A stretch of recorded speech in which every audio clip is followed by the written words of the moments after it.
হে তরুণ যুবকেরা, হযরতে মালিক ইবনে দিনার একদিন ওয়াজ করছেন। এমন সময় একজন ব্যক্তি বলল, হে মালিক ইবনে দিনার, আপনি তো বড় একজন মাতাল ছিলেন, কেমন করে আপনি আজকে ওয়াইজ হলেন, বক্তা হলেন, আল্লাহওয়ালা হয়ে গেলেন? একটুখানি কি আপনি আমাদের শোনাবেন?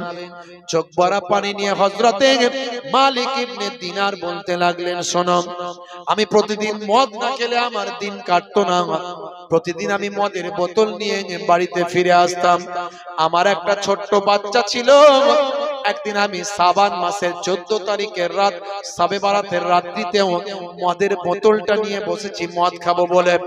আমার ছোট্ট বাচ্চাটি আব্বা আব্বা বলে ছুটে আসতে গিয়ে মদের বোতলটা পড়ে গিয়ে ভেঙে গেল, মদ আর খাওয়া হলো না।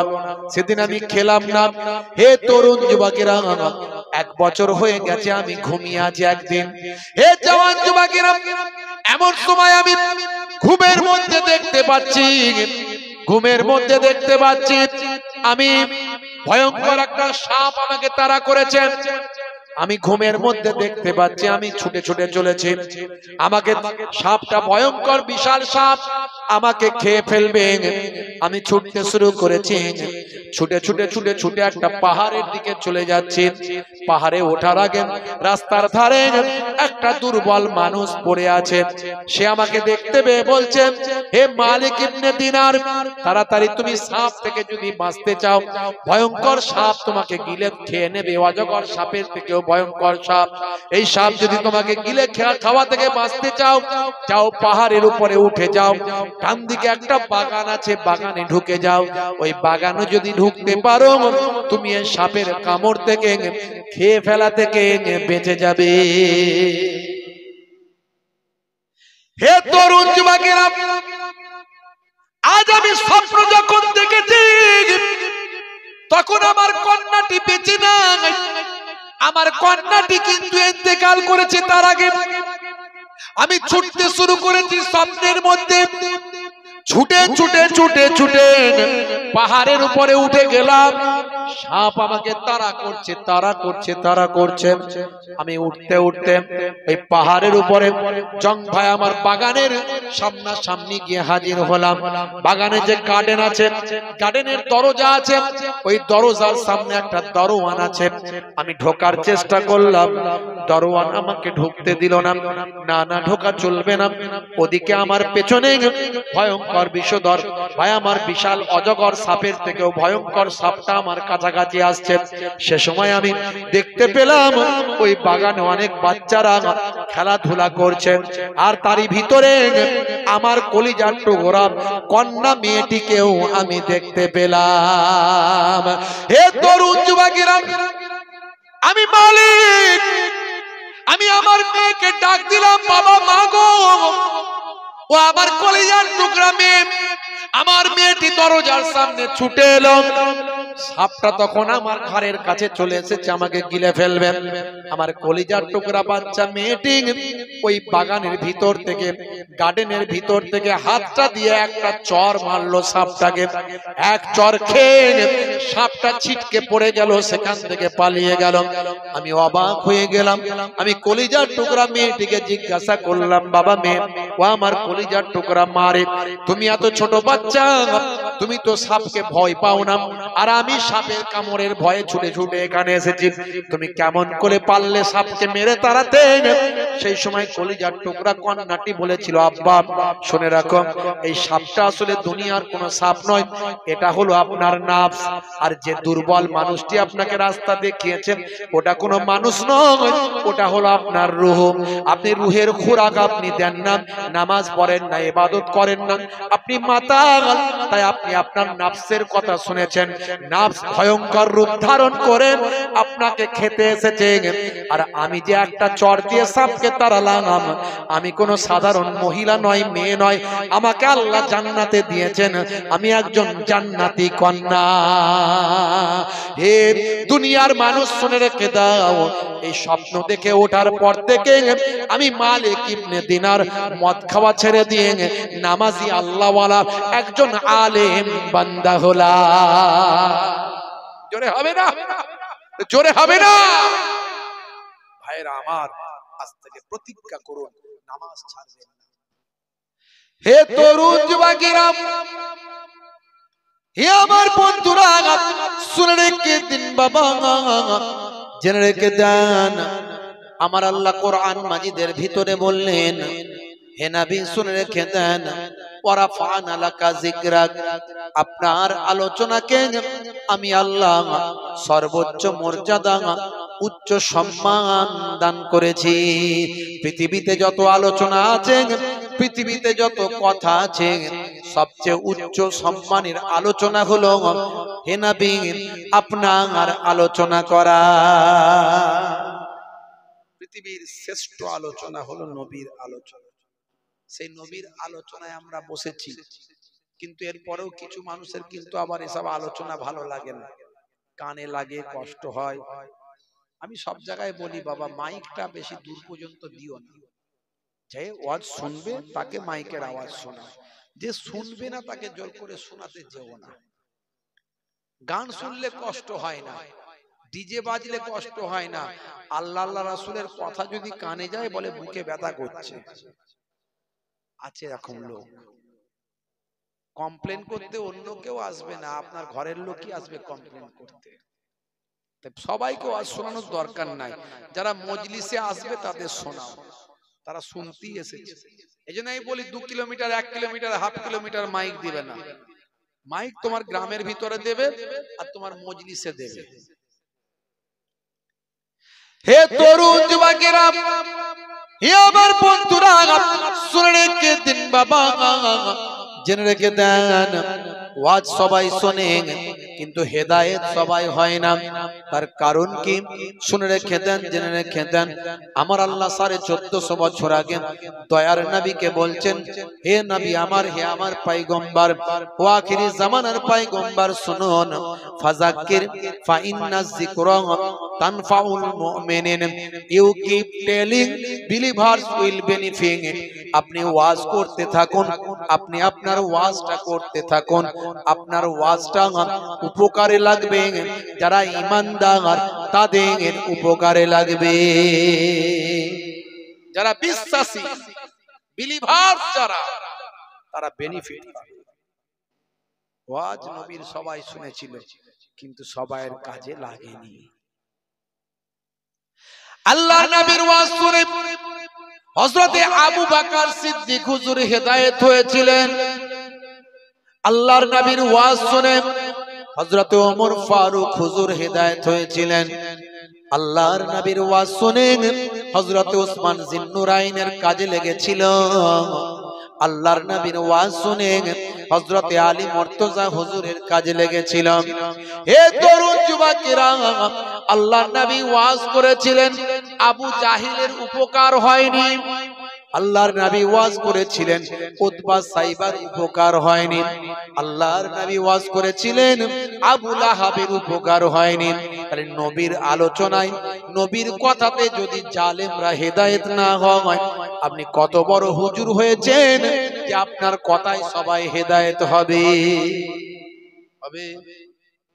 খাতামাল্লাহু আলা কুলুবিহিম, যাদের অন্তরে আল্লাহ মোহর মেরে দিয়েছে, তারা হেদায়েত হবে না। আল্লাহ জানিয়ে দিয়েছেন, আমি ওই কওমকে, ওই জাতিকে, ওই সমাজকে পরিবর্তন করি না যতক্ষণ না সে নিজে পরিবর্তন হওয়ার চেষ্টা করবে। আপনি যদি চেষ্টা না করেন, আল্লাহ আপনাকে হেদায়েত দেবেন না। হে তরুণ যুবকেরা, হে যুবক, একবার বুকে হাত দিয়ে চিন্তা করো, আমি আপনাদের ভাই মুহিবুল্লাহ হুসাইনি আপনাদের ইহসাস দিতে এসেছি, স্মরণ করাতে এসেছি, অনুভূতি তৈরি করতে এসেছি, জাগরণ তৈরি করার জন্য এসেছি। হে যুবক, তুমি তোমার জীবনে কত মানুষকে দাফন করেছো? তুমি তোমার জীবনে কত মানুষের জানাজায় শরীক হয়েছো? তুমি তোমার জীবনে কত মানুষকে মারা যেতে দেখেছো রে যুবক? তুমি কি মনে করো সারা জীবন পৃথিবীর জমিনে বেঁচে থাকবে? যদি এটা মনে না করো, হে যুবক, তুমি যদি এটা বিশ্বাস করো যে মৃত্যু যখন তখন কখন আসবে কেউ জানে না, হে তরুণ যুবকেরা, তাহলে আর কেন এবার আল্লাহর পথে ফিরে এসো। হে মুরব্বি, হে বাপজি, এত বছর ওয়াজ শুনছেন ভাইরা আমার, ভারতবর্ষের মানুষের গড় বয়স হলো 50 থেকে 60, 50 থেকে 60 বছর হলো গড় আয়ু, গড় বয়স। এ বয়স যদি আপনার পার হয়ে যায়, আপনি মনে রাখবেন আপনি এক্সট্রা টাইম খেলছেন। ফ্রি হিটে আপনাকে ছক্কা মারা দরকার, তাতে আপনি যদি রান করতে না পারেন এটা আপনার কমজোরি। কারণ 50 থেকে 60 বছর বয়স পর্যন্ত এটা হলো গড় আয়ু, গড় বয়স। তার থেকে বেশি আপনার বয়স হয়েছে মানে আপনি এক্সট্রা টাইম খেলছেন। এই খেলাতে ফ্রি হিটে ছক্কা মারা আপনার দরকার। তা জায়গায় আপনি সেই জায়গাতে আপনি খেলতেই পারছেন না, ছক্কা মারা তো দূরের কথা, কিছুই আপনি রান করতে পারছেন না। হে মুরব্বি বাপ, বয়স হয়ে গেছে, এখনো কেন নামাজ নাই, এখনো কেন রাসূলের সুন্নত নাই? আপনার মনে কি এই চিন্তা আসে না মরতে আমাকে হবে?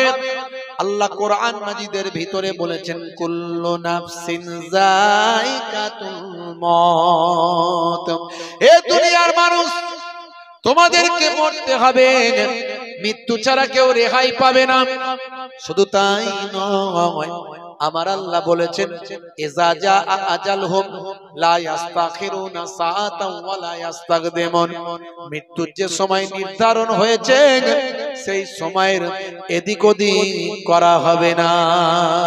হে যুবকেরা, হে আমার বন্ধুরা, ক্যান্সার হয়েছে বাঁচার চেষ্টা করছো, প্যারালাইজ হয়েছে বাঁচার চেষ্টা করছো, স্ট্রোক হয়েছে বাঁচার চেষ্টা করছো। 1450 বছর আগে আল্লাহর কোরআন জানিয়েছেন, আইনামা তাকুনু ইউদরিকুমুল মাউত ওয়ালাউ কুনতুম ফি বুরুজিম মুশাইয়্যিদা। বান্দা, তুমি মৃত্যুর হাত থেকে যেখানেই পালায়ন করানোর চেষ্টা করো, সুদৃঢ় গম্বুজের ভিতরে, মজবুত কেল্লার ভিতরে। হে তরুণ যুবকেরা, ভেলোর যাও, চেন্নাই যাও, ম্যাড্রাস যাও বাঁচার জন্য। আল্লাহ যদি মৃত্যু লিখে রাখেন, পৃথিবীর যে প্রান্তে যাও, মৃত্যুর হাত থেকে তোমরা রেহাই পাবে না। মৃত্যুর হাত থেকে রেহাই পাবে না। হুজুররা বলে, যে ঘরের দরজার সামনে পালতু কুকুর, যেগুলো বাঁশতলাতে গিয়ে নোংরা খায় আর আপনার ঘরের দরজার সামনে এসে ঘুমায়, যে ঘরেতে পালতু কুকুর থাকে, বুঝতে পারছেন, শিকারি কুকুরের মাসালা আলাদা, শিকারি কুকুর যদি আপনি পুষতে পারেন সেটা আলাদা, কিন্তু যেগুলো চড়ে চড়ে ঘুরে ঘুরে বেড়ায় পালতু কুকুর, এরকম কুকুর যদি দরজার সামনে থাকে, ঘুমায়, ঘরে ঘুমায়, আর যে ঘরেতে ছবি, স্ট্যাচু, আপনার পুতুল, স্বামী স্ত্রীর বিয়ের ছবি, ছেলেকে ভাত খাওয়ানোর ছবি, দীঘায় বেড়াতে যাওয়ার ছবি, এসব টাঙিয়ে টুঙিয়ে যে ঘরে রাখে, আল্লাহর নবী বলছেন, লা ইয়াদখুলুল মালায়েকাতু বাইতান ফিহি কালবুন আও তাসাবির। ওই ঘরে আল্লাহর রহমতের ফেরেশতা ঢোকে না। প্রত্যেক ঘরেতেই রহমতের ফেরেশতা আসা যাওয়া করে, কিন্তু যে ঘরেতে ওই সমস্ত কুকুর, ওই ধরনের কুকুর, যে কুকুর মানে বাঁশতলাতে গিয়ে নোংরা খেয়ে এসে আপনার ঘরে ঘুমায়, এরকম কুকুর আর এরকম ছবি যদি ঘরে থাকে, রহমতের ফেরেশতা ঢোকে না। বুঝতে পারছেন? তো এখন এক ব্যক্তি বলছে, হুজুরদের কাছ থেকে শুনেছি, ঘরে ছবি থাকলে ঢোকে না। বাবা, হেরে আমার ছেলেরা, ওদেরকে নসিহত করছি, শোন, যখন দেখবি আমার মৃত্যুর সময় হয়ে গেছে, অবস্থা খুব বাড়াবাড়ি, তখন এই যে ঘরটায় ছবি ছাপা আছে ওই ঘরটায় গিয়ে ঢুকিয়ে দিবি, অন্তত ফেরেশতা থেকে তো বাঁচবো, মৃত্যুটা তো হবে না, ফেরেশতা তো আসতে পারবে না, বলে দিয়েছে হুজুর। এখন এই থিওরি যদি মেনে চলে তো মুশকিলের কথা, কথা ঠিক না ভুল? ভাইরা আমার, তবে মনে রাখবেন, এটা রহমতের ফেরেশতার কথা বলা হয়েছে। এটা রূহ কবজের ফারিস্তার কথা বলা হয়নি। তাই আজরাইল ফারিস্তা আপনি যেখানেই যান মৃত্যুর সময় হলে সেখানেই তাকে পান, তিনি সেখানেই যেতে পারেন। হে তরুণ যুবকেরা, হে আমার বন্ধুরা, মৃত্যু যখন আপনার হবে আপনাকে আমাকে আল্লাহ এবং রাসূলের পথে চলতে হবে। কেন আল্লাহর পথে চলবেন? কেন রাসূলের পথে চলবেন? কেন কোরআন মাজিদটা আপনি মানবেন? তার কারণ হলো কোরআন মাজিদ সত্য। কোরআন মাজিদ সত্য মানে যিনি কোরআন মাজিদ সৃষ্টি করেছেন তিনিও সত্য, আর যিনি কোরআন মাজিদ পাঠিয়েছেন সত্য মানে যার কাছে কোরআন মাজিদ পাঠানো হয়েছে তিনি আখিরি জামানার পয়গম্বর, তিনিও সত্য। এই জন্য কোরআন মাজিদ হলো একটা অলৌকিক কিতাব। কোরআন মাজিদ হলো একটা ভাই আমার এক্সেপশন, ব্যতিক্রম, only one book in the world. সারা পৃথিবীর বুকে একমাত্র কিতাব যেটা হলো এক্সেপশন, ব্যতিক্রমী কিতাব। পৃথিবীর বুকে একটা কিতাবের নাম বলুন যে কিতাবটাকে কোটি কোটি মানুষ মুখস্থ করে, এক্সেপ্ট অনলি ওয়ান বুক, একটাই মাত্র কিতাব, সেটা হলো কোরআন মাজিদ। পৃথিবীর বুকে একটা কিতাব আছে যে কিতাবটাকে পৃথিবীর জমিনে কোটি কোটি মানুষ মুখস্থ করে। এরকম জানা আছে আপনার যে কোটি কোটি মানুষ মুখস্থ করছে? আমার জানা নাই, আমার জানা নাই। যদি আগুন লেগে ধ্বংস হয়ে যায়, ধ্বংস হয়ে যায় পৃথিবীর সব বইয়ের দোকান, তবু বিশ্ব থেকে হারাবে না পবিত্র কোরআন। জোরে হবে না, জোরে হবে না। করবে কেমন করে কোরআন ধ্বংস আগুনের তেজ, করবে কেমন করে কোরআন ধ্বংস আগুনের তেজ। আছে বিশ্বে ভরা অগণিত কোরআনে হাফেজ। জোরে হবে না। তারা ছাপি আসমানি গ্রন্থ, তারা ছাপি আসমানি গ্রন্থ, বাঁচাবে ইসলামের সম্মান, তবু বিশ্ব থেকে হারাবে না পবিত্র কোরআন। নাহনু নাযালনা যিকরা ওয়া ইন্না লাহু লাহাফিজুন। আমার আল্লাহ বলেন এই কোরআন মাজিদ আমি আল্লাহ নাজিল করেছি, আর এর হেফাজতের দায়িত্বটাও আমি আল্লাহ নিজে গ্রহণ করেছি। সেই কোরআন মাজিদ পৃথিবীর বুকে একমাত্র কিতাব। আরেকটু কোরআন মাজিদকে দেখে নিন, চিনে নিন, বুঝে নিন। আমি অনেক উদাহরণ দিয়েছি, আমি বলার চেষ্টা করেছি কোরআন সত্য। 1450 বছর আগের কোরআন, যা আজও প্রাসঙ্গিক, আজও বাস্তবসম্মত, আজও বিজ্ঞানসম্মত। বেদুইনদের মাঝখানে এসেছিল কোরআন মাজিদ। ভাবুন একবার, কল্পনা করুন যে বেদুইনরা সারা পৃথিবী সম্পর্কে জ্ঞাত ছিল না, সারা পৃথিবী সম্পর্কে বেদুইনদের কোনো নলেজ ছিল না। যারা যাযাবর সম্প্রদায়, এক জায়গা থেকে অন্য জায়গায় পশুচারণ করত, এই রকম একটা মরুভূমির বুকে কোরআন মাজিদ দিলেন, যে কোরআন মাজিদের ভিতরে সারা পৃথিবীর তথ্য, সারা পৃথিবীর সায়েন্স, সারা পৃথিবীর বিজ্ঞান, সারা পৃথিবীর দর্শন, সারা পৃথিবীর ইতিহাস কি করে সেই কোরআন মাজিদে আসা সম্ভব। কোরআন মাজিদ পড়লেই বোঝা যায় তৎকালীন যুগের অবস্থার পরিপ্রেক্ষিতে এটা কখনো মানুষের লেখা কিতাব হতে পারে না।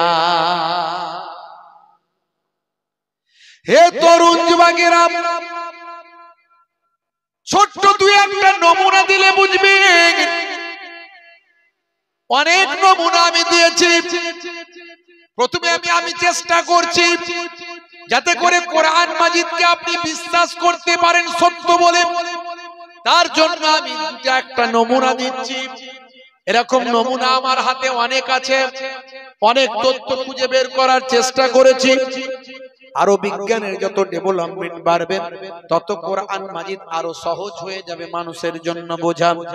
হে তরুণ যুবকেরা, কোরআন মাজিদ সত্য একটু বুঝে নিন। হে জওয়ান যুবকেরা একটু জেনে নিন। ভাইরা আমার, তরুণ যুবকেরা আমার, হে আমার মুরব্বিয়ানেরা, একটু আপনাদের মাঝখানে বলি, সূরার নাম হলো সূরা নাবা। এরকম উদাহরণ কিন্তু আমি অনেক দিয়েছি, ইন্টারনেট সার্চ করলে পাবেন। ভাইরা আমার, তরুণ যুবকেরা, মুরব্বিয়ানেরা আমার, অনেক উদাহরণ আমি দেওয়ার চেষ্টা করেছি এর আগে। হে তরুণ যুবকেরা, কোরআন মাজিদ সূরার নাম হলো সূরা নাবা। এই সূরা নাবা যদি আপনি খোলেন, ভাইরা আমার, তরুণ যুবকেরা, আপনি দেখতে পাবেন একটার পর একটা নমুনা সেখানে পাবেন। ভাইরা আমার, সেখান থেকে আমি একটা নমুনা আপনাদের জন্য দিয়ে দিন। সূরা নাবার ৮ নম্বর আয়াত থেকে আপনি দেখতে পাবেন আমার আল্লাহ বলছেন, ওয়া খলাকনাকুম আজওয়াজা ওয়া জাআলনা নাওমাকুম সুবাতা ওয়া জাআলনাল লাইলা লিবাসা ওয়া জাআলনান নাহারা মাশা। হে তরুণ যুবকেরা, এইভাবে আমার আল্লাহ কোরআন মাজিদের আয়াতগুলোকে বলে গেছেন। তরুণ যুবকেরা, 6666টা আয়াত, দীর্ঘ 23 বছর ধরে 30 পারা কোরআন অবস্থার পরিপ্রেক্ষিতে আমার আপনার নবী পাকের উপর অবতীর্ণ হয়েছে। বন্ধুরা আমার, তরুণ যুবকেরা আমার, এই ইসলাম ধর্মটা এসেছে বাবা আদম আলাইহিস সালাতু ওয়াস সালাম থেকে, আর পরিপূর্ণতা লাভ করেছে আমার আপনার নবীর হাত ধরে। একটা টিভি ডিবেট, টিভিতে, টেলিভিশনে একজন পোর খাওয়া রাজনীতিবিদ, তিনি আবার ইসলাম নিয়ে কথা বলছেন। হঠাৎ করে আমাকে একজন পাঠালো, দেখলাম তন্ময় বাবু, তন্ময় খুব পোর খাওয়া রাজনীতিবিদ, কিন্তু তার ইসলাম সম্পর্কে এতটুকু নলেজ নাই, আমি দেখে অবাক হলাম। তিনি ইসলাম সম্পর্কে কথা বলতে গিয়ে বলছেন, আমাদের নবীর কথা বলছেন, আমাদের নবী নাকি যোদ্ধা ছিলেন, যোদ্ধা। নাউজুবিল্লাহ। আমার নবী ইসলামের যখন পরিপূর্ণতা লাভ হয়, যখন ইসলামের দাওয়াতটা দেওয়া শুরু করলেন, প্রথম জীবনে, মক্কার জীবনে নবী তো শুধু মারই খেয়েছেন, তাহলে যোদ্ধা কেমন করে হলেন? আবার উনি বলছেন, ওনার যে এতটুকু ইসলাম সম্পর্কে নলেজ নাই, উনি রাজনীতিবিদ, রাজনীতি নিয়ে থাকাটাই ভালো ছিল তন্ময় বাবু। উনি আবার কোরআন নিয়ে কথা বলছেন, উনি আবার নবী নিয়ে কথা বলছেন, ইসলাম নিয়ে কথা বলছেন। বলছে ইসলাম সবচেয়ে শেষে এসেছে, সেই সময় অনেকটা আধুনিকতার ছোঁয়া ছিল। এই আধুনিকতার ছোঁয়ার কারণে ইসলামের অনেক কথা আধুনিকতার সঙ্গে খাপ খায়, এই জন্য মানুষ বেশি গ্রহণ করে। আর তিনি এক হাতে তলোয়ার নিয়েছিলেন আর এক হাতে হাদিস নিয়েছিলেন। বলুন না নাউজুবিল্লাহ। ভাই রে ভাই, আপনার নলেজই নাই যে আমার নবীর কথা, আমার নবীর সম্মতি, আমার নবীর নির্দেশ, আমার নবীর বাণী, এগুলো হলো হাদিস। আল্লাহ নবী যেগুলো বলেছেন পরবর্তীকালে সেগুলো লিপিবদ্ধ হয়েছে হাদিস আকারে। আমার নবীর জামানাতে হাদিসই তো ছিল না, তাহলে হাদিস এক হাতে এলো কি করে? আর ইসলাম তরবারি দিয়ে কায়েম হয়নি, ইসলাম আল্লাহ প্রদত্ত রাসূলের আদর্শ দ্বারা ইসলাম কায়েম হয়েছে। জোরে হবে না? তিনি বলছেন ইসলাম সবচেয়ে শেষের একটা কনিষ্ঠ ধর্ম। না, এটা ভুল ধারণা আপনার। ইসলাম এসেছে বাবা আদম আলাইহিস সালাতু ওয়াস সালাম থেকে। আদম নবী একজন মুসলিম ছিলেন, আর ইসলাম তার ধর্ম। যিনি ইসলাম মেনে চলেন তিনি মুসলিম। ইসলাম আর মুসলিম এগুলোর মূল শব্দ হলো সিলমুন। সিলমুন মানে হলো শান্তি, সিলমুন থেকে এসেছে ইসলাম, সিলমুন থেকে এসেছে মুসলিম। কেন আপনি ইসলাম নিয়ে কথা বলতে যান? আমার নলেজ নাই যে সাবজেক্টের উপর, সেই সাবজেক্ট নিয়ে আমার কথা না বলাটাই ভালো। বুঝতে পারছি? হে তরুণ যুবকেরা, ইসলাম ধর্ম এসেছে বাবা আদম আলাইহিস সালাতু ওয়াস সালাম থেকে, আর পরিপূর্ণতা লাভ করেছে আমার আপনার নবীর হাত ধরে। ইসলাম হলো সবচেয়ে প্রাচীন ধর্ম। অনেকে বলে সবচেয়ে নবীন ধর্ম। না না না, তার জানা নাই, ইসলাম সম্পর্কে তার নলেজ নাই। এটা একটা মানুষের কাছে প্রচার করছে যাতে ইসলামকে ভাই আমার ছোট করা যায়, তার জন্য ষড়যন্ত্র চক্রান্ত ছাড়ার কিছু নাই। হে তরুণ যুবকেরা, হে আমার বন্ধুরা, আমার আপনার নবী যখন পৃথিবীর বুকে আবির্ভাব করেছিলেন, তখন ইসলাম ধর্মটা অনেকটা বিলুপ্ত হয়ে গিয়েছিল প্রায়। ভাইরা আমার, তরুণ যুবকেরা, তখন শান্তির ধর্ম মেনে চলার লোক কমে গিয়েছিল। তার কারণ হলো হযরত ঈসা রুহুল্লাহ, তিনিও ইসলামের প্রচার করেছেন। ভাইরা আমার, আমরা বলি ঈসা, আর অমুসলিম যারা ইহুদ নাসারারা বলে যিশু। আমরা বলি ঈসা, তারা বলে যিশু। আমরা বলি মুসা, তারা বলে মোজেস। আমরা বলি দাউদ, তারা বলে ডেভিড। আমরা বলি সুলাইমান, তারা বলে সুলেমান। আমরা বলি আদম, তারা বলে অ্যাডাম।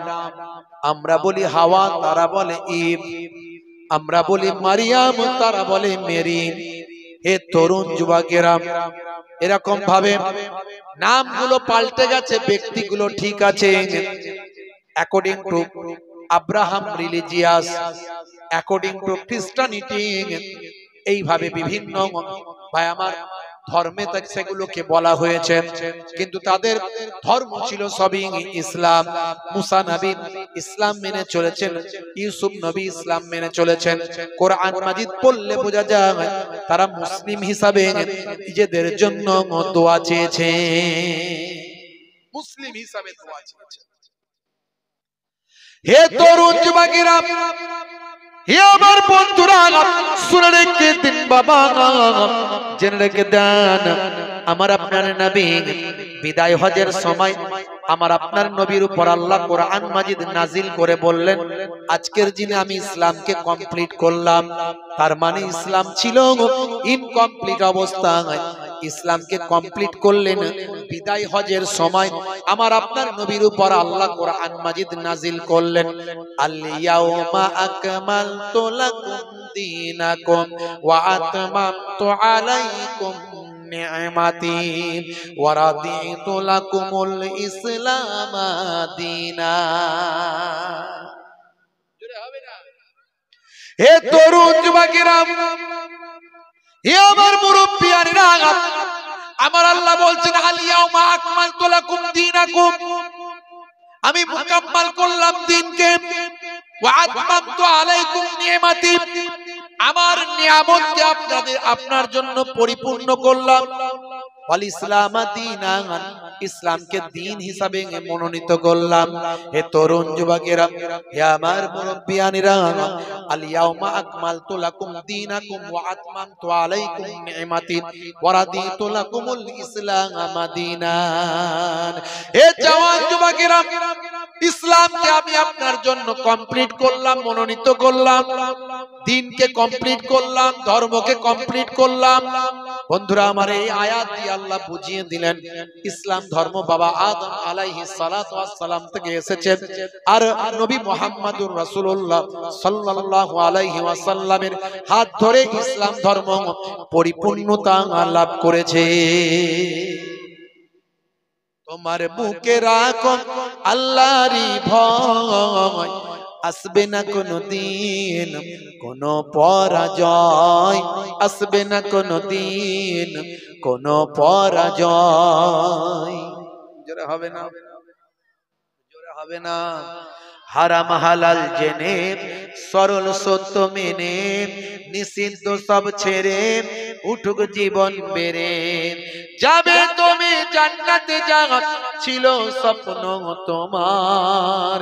তোমার বুকে রাখো আল্লাহরই ভয়, আসবে না কোনো দিন কোনো পরাজয়, আসবে না কোনো দিন কোনো পরাজয়। জোরে হবে না ভাইরা আমার, তরুণ যুবকেরা আমার, সেই ইসলাম পরিপূর্ণতা লাভ করেছে। কোরআন মাজিদে আল্লাহ বলে দিয়েছে। বন্ধুরা আমার, তরুণ যুবকেরা আমার, এই কোরআন মাজিদ এসেছে বেদুইনদের মাঝখানে। কি করে সম্ভব?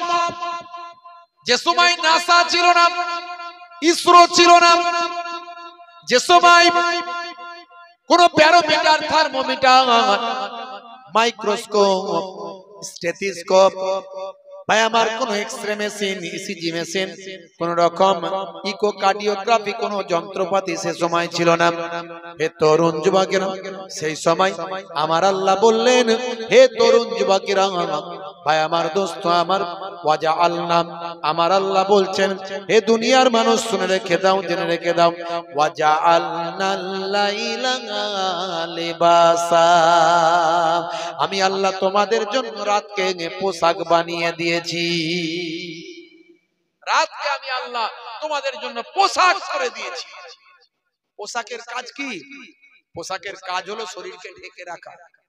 পোশাকের কাজ কি? পোশাকের কাজ হলো শরীরকে ঢেকে রাখা। রাতকে তোমাদের জন্য পোশাক করেছি, তার মানে রাত তোমাদেরকে ঢেকে রাখুক, তোমরা রাতের ভিতরে থাকো, মানে অন্ধকারের ভিতরে থাকো। এই আয়াতের ব্যাখ্যা মানে এটাই। অন্ধকারে, রাতের বেলা কোথায় থাকবে? অন্ধকারে থাকবে।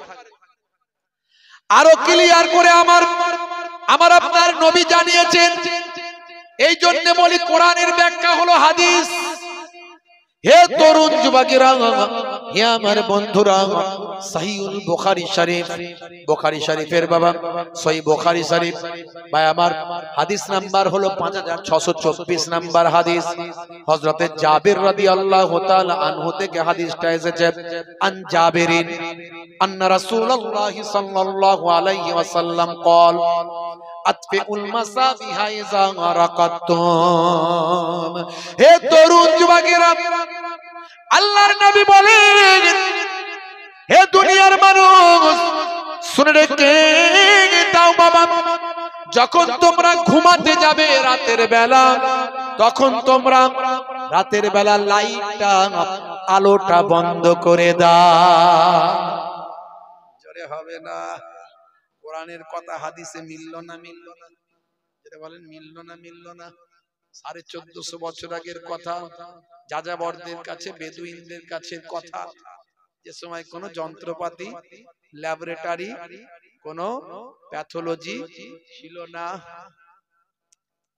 কিন্তু এখনকার ছেলেরা রাতের বেলা লাইট বন্ধ করলে ভয় পায়। পায় না? পায় না? রাতের বেলা টিউব লাইট জ্বালিয়ে ঘুমায়, জিরো লাইট তো দূরের কথা, টিউব লাইট জ্বালিয়ে ঘুমায়। কেন? বলে হুজুর জানেন না, রাতের বেলা লাইট বন্ধ করলি কত ধরনের ভূত যে আসে তার কোনো ঠিক নাই। গেছো ভূত, উড়ন্ত ভূত, ডুবন্ত ভূত, রোগা ভূত, মোটা ভূত, যত রকমের ভূত সব একসঙ্গে মিলেমিশে এসে গলা টিপতে আসে। তো বাধ্য হয়ে লাইটটা জ্বালিয়ে দিই, তবে বাঁচার রাস্তা। কেন ভূত আসবে না? ভূত বলে তো কিছু নাই। মুসলমানের ছেলেরাও মনে করে ভূত আছে। ভূত বলে কিছু নাই, যা আছে জিন, যা আছে জিন। কুল আউযু বিরাব্বিন নাস, মালিকিন নাস, ইলাহিন নাস, মিন শাররিল ওয়াসওয়াসিল খান্নাস, আল্লাযী ইউওয়াসবিসু ফী সুদুরিন নাস মিনাল জিন্নাতি ওয়ান নাস। জিন আর ইনসান, নাস মানে হলো মানুষ, ইনসানের বহুবচন হলো মানুষ, আর জিন, জিন আর ইনসান এই দুটো সম্প্রদায় মানুষের হৃদয়ে ওয়াসওয়াসা দেয়। এক মানুষ আর এক মানুষকে ভুল বোঝায়, তার মনের ভিতরে অসুয়াশা তৈরি হয়। ঠিকই তো বলছে, বেটাকে ঘুষি দিতে হবে, বেটাকে দু চার ঘুষি দিতে হবে। মারতে পারিস না, এই যে মারতে পারিস না বলে দিল না, এই ভিতরে ঢুকে গেল মাল, বুঝতে পারছেন? এবার এই অসুয়াশা শুরু হয়ে গেল, ঘা কত দিয়ে দেবো, যা হবে হবে, জেল না একবার খাটবো বাপের কালে, তো কি হয়েছে? এই মানুষের মধ্যে থেকে অসুয়াশা দেয় আবার জিন, মানে শয়তান। জিন বলতে কি শয়তান, শয়তান এসে মনের ভিতরে অটোমেটিক অসুয়াশা দিচ্ছে, মার না, ঘা কত দিয়ে দে, তারপরে নাহলে যা হবে হবে। এমন কুবুদ্ধি দিল, ঘা কতক দিলেন, দিয়ে জেলে গিয়ে 6 মাস বসে রইলেন। লাভ কি হলো? লাভ কি হলো? মাথা গরম না করে, মাথায় যখন রাগ ওঠে তখন ইসলাম বলছে ওযু করে মসজিদে গিয়ে নামাজে দাঁড়িয়ে দাও। কিছু সময় পরে দেখবে তোমার রাগ কমে গেছে, একটা ভালো বুদ্ধি মাথায় আসবে, যার দ্বারা তুমিও বাঁচবে, সবাই বাঁচবে। বুঝতে পারছো? হে তরুণ যুবকেরা, হে আমার বন্ধুরা, শুনে রেখে দিন বাবা, তাহলে ভূত বলে কোন সম্প্রদায় নাই, যেটা আছে জিন। এই জিন আমাদের অসুয়াশা দেয়। আয়রা আমার, কিছু ছেলেরা এই ভূতের ভয় বলে না, জিনের ভয় বলে, এই ভয়েতে লাইট জ্বালায়। কেন জিন আসবে না? পেচ্ছাপ করে পানি নেয় না, আছে না নাই? নামাজ পড়ে না, আছে না নাই? সব শাহরুখ খানের চাচতো ভাই, সলেমান খানের ফুফুতো ভাই। কথা ঠিক না ভুল ভাই? হ্যাঁ, স্কিন টাইট গেঞ্জি, জিন্সের প্যান্ট আবার 3-4 জায়গায় ছিঁড়েছে, এদিককারের চুলকে চেঁচে ফাঁকা করে দিয়েছে, ওদিকটা চুলকে চেঁচে ফাঁকা করে দিয়েছে, সামনের দিক থেকে চুলগুলোকে নিয়ে এসে ওপর দিয়ে ঢেকে পেছনে নিয়ে এসে তাকে আবার খোপা করেছে। আছে না নাই? এমন কালারিং করেছে, কাকাতুয়ার মাথায় ঝুটি, খ্যাকসিয়ালি পালাই ছুটি, গরু বাছুর দাঁড়িয়ে আছে আর ঘুঙু পাখি ডাকছে গাছে। বুঝতে পারছো? মুসলমানের ছেলে নাম রেখেছে ডায়মন্ড, হাতে ধরেছে স্মার্টফোন, কানে লাগিয়েছে হেডফোন, গান শুনছে পাগল মন। ফারিস্তা বলবে শোন, কবরে গেলে বুঝবি তখন। আজকালকার পোলা দেখো সঠিক পথে চলে না, পিতামাতা গুরুজনের কথা তারা শোনে না। চুলগুলো ছোট ছোট, প্যান্ট শার্ট আটো সাটো, সুজোরা পায়ে দিয়ে পেছনে ব্যাগ নিয়ে, লাল লাল জুতো পায়ে, চোখে কালো চশমা, দুই চোখ মেলে খোঁজে বেদের মেয়ে জোসনা, গায়ে হাতে টাটু আঁকা, হেঁটে চলে আঁকা বাঁকা।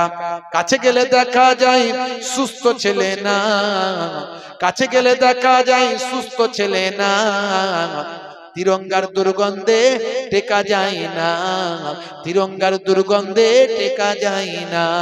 আজকালকার পোলা দেখো সঠিক পথে চলে না, পিতামাতা গুরুজনের কথা তারা শোনে না। ভালো চলছে ধান্দা, খাচ্ছে রজনীগন্ধা, কারবারে অশান্তি, চালাচ্ছে শান্তি। মন করবে কমল, খাচ্ছে ওরা বিমল। যে বিমল করতে খেতে বলছে শাহরুখ খান, সলেমান খান, তারা বলছে যখনই টেনশন হবে বিমল তখন খাবে। ও বেটারা খায় না, ওরা বলে বলে পয়সা পায়। আর মূর্খ সূর্খ ছেলে মনে মনে করে সত্যি মনে হয় বিমল খেলে টেনশন চলে যায়, রাত দিন চেবাচ্ছে। ও জানে না যে ও বিষ খাচ্ছে, বিষ, ডাস্ট খাচ্ছে, ডাস্ট। ওই যে খাচ্ছে না, ওই খাওয়ার কারণে তার যে কি ক্ষতি হচ্ছে সে বোঝে না। বুঝতে পারছি? মদ খেলে 3টে লাভ, আমি বলি সব জায়গায় বলি, আজও বলছি, মদ খেলে 3টে লাভ। একটা হলো ঘরে চোর পড়বে না, 2 নাম্বার হলো কুকুর কাছে আসবে না, 3 নাম্বার বুড়ো হবে না। চোর কি করে পড়বে? মাল জেগেই তো থাকবে, চোর বেটা জেগে আছে, ঢুকবো কি করে? আর কুকুর হাতে অল্প দিনে লাঠি ধরবে, ওই লাঠি থেকে কুকুর নিজের চিন্তায় ছুটে পালাবে, মানে বেটা মারার জন্য রেডি মনে হয় আমাকে। আর বুড়ো, বুড়ো হবে কি করে? বুড়ো হওয়ার আগেই তো পটল ডাঙায় চলে যাবে। 3টে লাভ। বিড়ি সিগারেট যারা খায়, বুঝতে পারছো, উপরে লেখাই থাকে smoking is injurious to health, স্বাস্থ্যের জন্য ক্ষতিকর। শুধু তাই নয়, কাকড়া বিচের ছবি দিয়ে বুঝিয়ে দেয় সিগারেট বিড়ি ক্যান্সারের কারণ, ফুসফুস লাংস সব নষ্ট হয়ে যায়। বুঝতে পারছেন? এমন একটা অবস্থা হয়, অনেকের দেখবেন টয়লেটে ঢুকলে উপরের ধোঁয়া না মারলে নিচের মাল ক্লিয়ার হয় না। এমন লোক আছে কি নাই? চাচা আমার আসরের নামাজ পড়ে টুপি খোলার টাইম নাই, তার আগে মাল চালিয়ে দিয়েছে, এমন তার পেরেশানি হচ্ছে ভিতরে, মাল ঢোকা তাড়াতাড়ি করে নাক দিয়ে ছাড়। আর এই তিরঙ্গা গুটকা গোয়া এগুলো খেলে ভাই আমার পুরুষের যৌন শক্তি কমে যায়, নার্ভ অকেজো হয়ে যায়, ভয় ভীতি কাজ করে, নার্ভের একটা দুর্বলতা তৈরি হয়। বুঝতে পারছেন? অনেক রকমের সমস্যা হয়।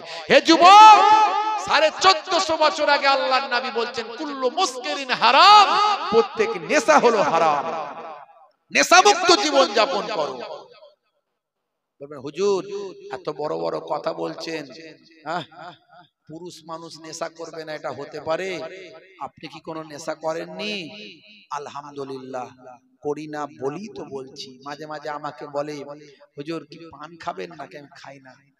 জর্দা চলে না, তিরঙ্গা গুটকা বলো সবকিছু খাই না। তো এখনকার স্ট্যান্ডার্ড হুজুররা রজনীগন্ধা খায়, আপনি খান নাকি? ওটাও খাই না।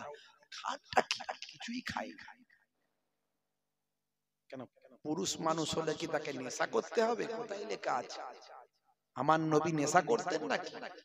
আমার নবী নেশার বিরুদ্ধে বলতেন। হে যুবক, নেশামুক্ত জীবন যাপন করো। আমি বলছি না, আজকের স্বাস্থ্য বিশেষজ্ঞরা বলছে যে নেশামুক্ত জীবন যাপন করবে তার আয়ু বেড়ে যায়। আমরা বিশ্বাস করি আয়ু বাড়ানোর মালিক আল্লাহ, কিন্তু একটা বিজ্ঞানসম্মত একটা ধারণা তো আছে। আপনি নেশামুক্ত জীবন যাপন করলে আপনার লংজিভিটি বাড়ে, শরীরের ভিতরের মালগুলো সব ঠিক থাকে। মূল কথা হলো এটা, বুঝতে পারছেন? শরীর তো একটা যন্ত্র রে ভাই, এই যন্ত্রটাকে ঠিক রাখতে হবে। 1450 বছর আগে আল্লাহর নবী বলছেন নেশামুক্ত জীবন যাপন করো। অনেকে আমার এই সমস্ত কথা শুনে বলে হুজুর আপনি নেশামুক্ত জীবন যাপন করতে বলেছেন, আমরা কিন্তু নেশা আমি ছেড়ে দিয়েছি। অনেকেই বলে, আমাকে ফোন করে অনেকে। আলহামদুলিল্লাহ, কেউ বলে মদ ছেড়ে দিয়েছি, কেউ বলে আমি জুয়া ছেড়ে দিয়েছি, কেউ বলে আমি লটারির টিকিট কাটা ছেড়ে দিয়েছি। আমার ওয়াজ করা সার্থক। বুঝতে পারছি? অনেকে মনে মনে করে যে ওয়াজ করে কি লাভ হচ্ছে। আলহামদুলিল্লাহ, আমার ওয়াজ শোনার পরে আমাকে এত মানুষ বলে যে হেদায়েত হয়ে গেছি, আমি গুণে শেষ করতে পারবো না, গুণে শেষ করতে পারবো। হে তরুণ যুবকেরা, হে আমার বন্ধুরা, শুনে রেখে দিন বাবা, জেনে রেখে দেন, কেন আপনি কোরআন মানবেন? কেন আপনি কোরআন মাজিদকে বিশ্বাস করবেন? আর কোরআন মাজিদকে যদি বিশ্বাস করেন তাহলে কোরআন মাজিদ যিনি সৃষ্টি করেছেন তিনি সত্য, কোরআন মাজিদ যার কাছে এসেছে তিনিও সত্য। একটুখানি প্রমাণ নিন। হে তরুণ যুবকেরা, ইন্টারনেটে আমার বক্তব্য 20 থেকে 25,000 বক্তব্য আছে, একটা দুটো নয়। আমি অনেক উদাহরণ দিয়েছি, আজ মাত্র 2-1টি উদাহরণ দেব। 2-1টি উদাহরণ দিয়ে আমি আপনাদের মাঝখানে বুঝিয়ে দেব। হে তরুণ যুবকেরা, 1450 বছর আগে কোনো প্যাথোলজি ছিল না, কোন ভাই আমার দোস্ত আমার কোন ইসো কোন না ভাই আমার নাসা ইসরো ছিল না, কোন রকম আল্ট্রাসাউন্ড ছিল না, ইকোকার্ডিওগ্রাফিক মেশিন যন্ত্রপাতি ছিল না। অথচ 1450 বছর আগে আল্লাহর কোরআন যা বলেছে আজকের যুগে সব বিজ্ঞান আর বাস্তবতা প্রমাণিত হয়। সূরা নাবার 10 নম্বর আয়াত আল্লাহ বললেন,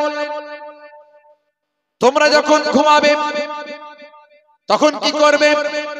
রাতকে তোমাদের জন্য পোশাক বানিয়ে দিয়েছি, মানে অন্ধকারে ঘুমাবে। আরো ক্লিয়ার করে আল্লাহর নবী বললেন, রাতের বেলা ঘুমানোর সময় লাইটটা বন্ধ করে দেবে।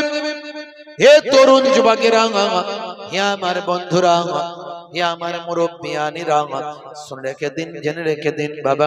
হে মুসলমান, 1450 বছর আগে আল্লাহর কোরআন নবীর হাদিস বলল, আর আজকে 1450 বছর পর স্বাস্থ্য বিশেষজ্ঞরা কি বলছেন?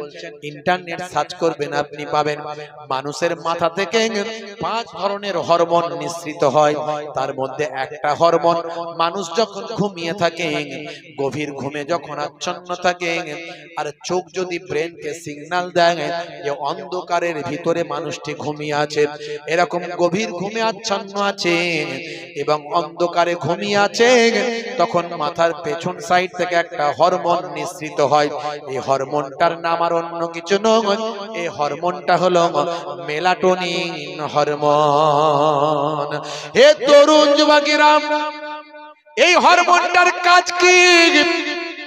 গভীর ঘুমে থাকা অবস্থায় অন্ধকারে ঘুমন্ত ব্যক্তির মাথা থেকে পেছন সাইড থেকে মেলাটোনিন হরমোন বের হয়।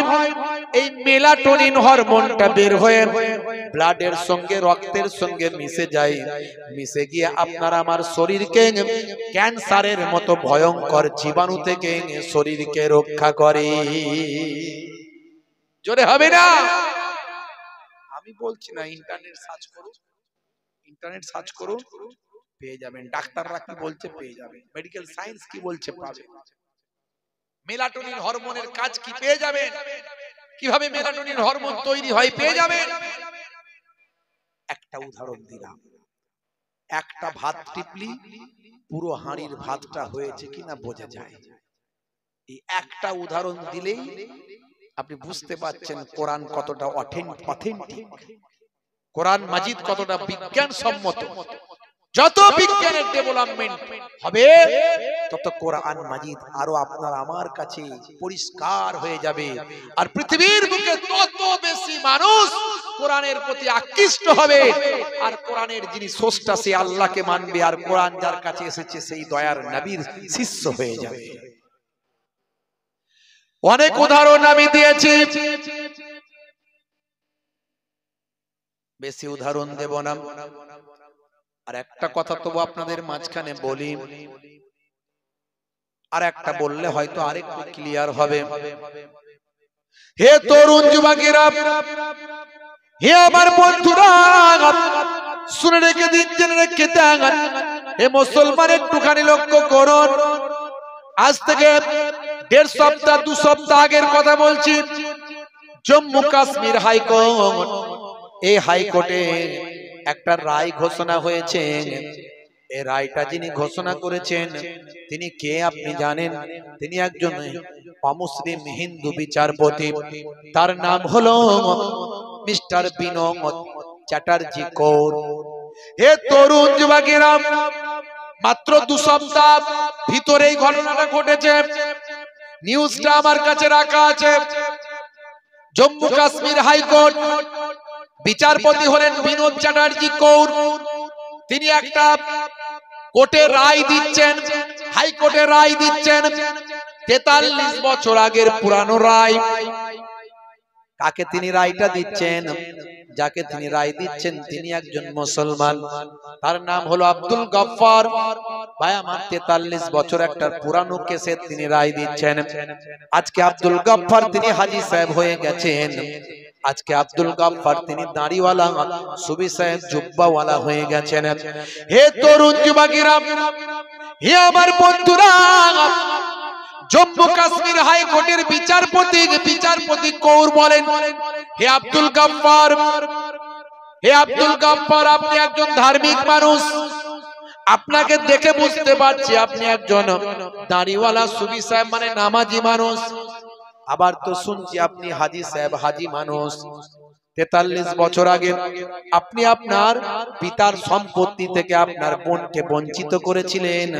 সেই 43 বছর আগের এই কেসটা আজকে আমার এজলাসে এসেছে। আজকে আপনার এই কেসের আপনার রায়ের বিচার দেওয়ার আগে আমাকে এই জন্য আল্লাহর কোরআন মাজিদ পড়তে হয়েছে। আপনার এই রায়টা দেবার জন্য আমি একজন হিন্দু বিচারপতি আল্লাহর কোরআন অধ্যয়ন করলাম। হে আব্দুল গফফার, আপনি একজন ধার্মিক, দেখে বুঝতে পারছি আপনি ধর্ম মানেন, কিন্তু আপনার পিতার সম্পত্তি বোনকে দেওয়ার সময় ধর্ম ছিল না। সে সময় আপনি কি ধর্ম মানতেন না? আপনি কি জানেন না আমি বিচারপতি আল্লাহর কোরআন পড়ে যা দেখলাম 1450 বছর আগে বেদুইনদের মাঝখানে এসেছিল কোরআন। কোরআন আল্লাহ প্রদত্ত কিতাব বলে আপনারা বিশ্বাস করেন, আমিও দেখলাম কোরআন মাজিদের থেকে ভালো কিতাব আর কি হতে পারে। 1450 বছর আগে আপনার বোনের অধিকারটা আল্লাহর কোরআনে লেখা আছে। শুনে রেখে দিন, জেনে রেখে দিন, বিচারপতি কৌর সেই সময় আব্দুল গাফফার হাজী সাহেবকে বলেছিলেন, শুনুন, সেই 1450 বছর আগের আল্লাহর কিতাব থেকে আমি আজকে ফয়সালাটা দিব। সূরার নাম হলো সূরা নিসা, আয়াত নাম্বার হলো 11। এই 11 নাম্বার আয়াতটা বিচারপতি কৌর পেশ করলেন। ইউসিকুমুল্লাহু ফি আওলাদিকুম লিয-যাকারি মিসলু হাযিল উনসাইন। জোরে হবে না? এখানে আমার আল্লাহ বলছেন, হে দুনিয়ার মানুষ শুনে রেখে দাও,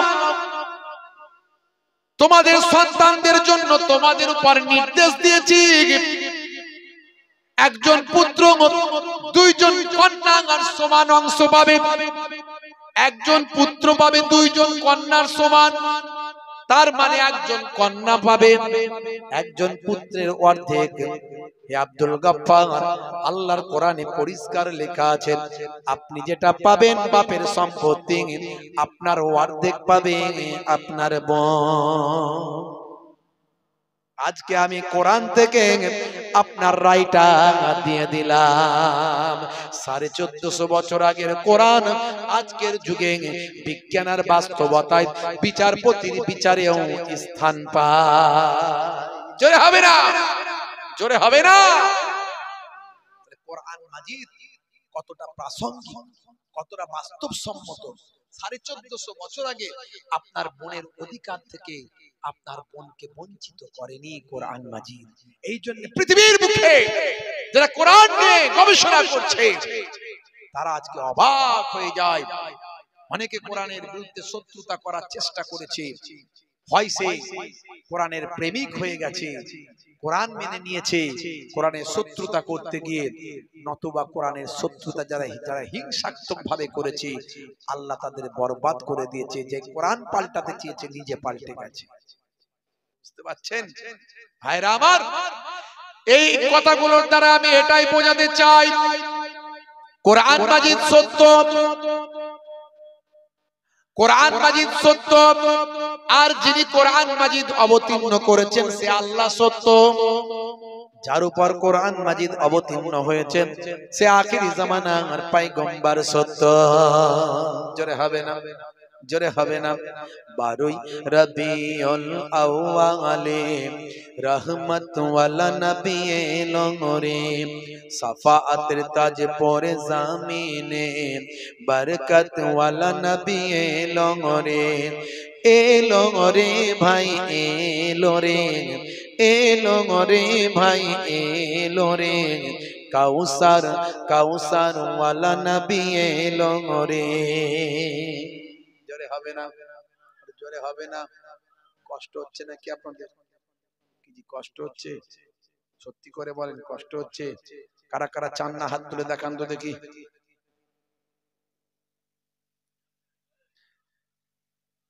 বাচ্চা মানুষ তো আপনারা সব মোটামুটি বুঝে গেছেন, তাই তো?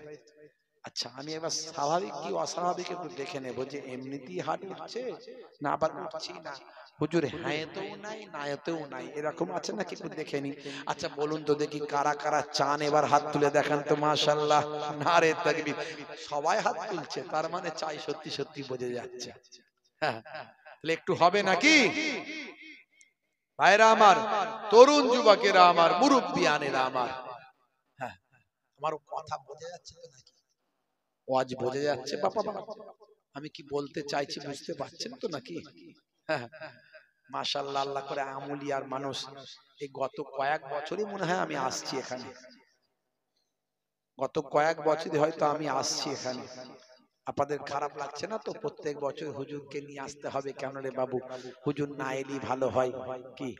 আপনারা যদি বলেন না আমি আর আসবো না, কি আমি এসেছি, আপনারা কারা কারা অখুশি হাত তুলে দেখান তো দেখি।